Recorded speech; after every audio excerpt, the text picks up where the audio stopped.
Now we're going to look at job creation. That is connected to innovation and entrepreneurship actually. Why is that? Well, because innovation is said to lead to growing competitive firms, and that would lead to jobs, new jobs. So that is why states and other instances are really keen on innovation and measure innovation, because they believe it will lead to jobs. And entrepreneurship is the same. It will lead to growing firms, new firms, and jobs.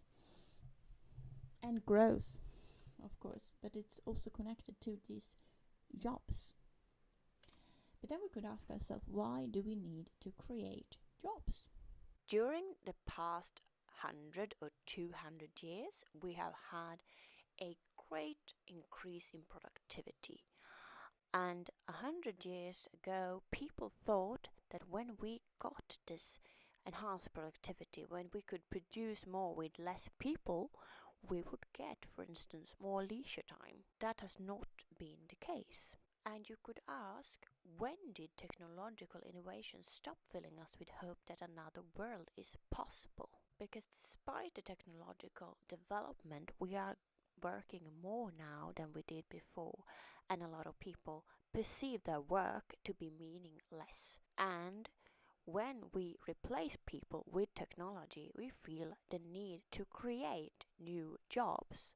And so purpose of this job creation is to give people salaries so that they can live good lives. But the output from these jobs, do they really matter?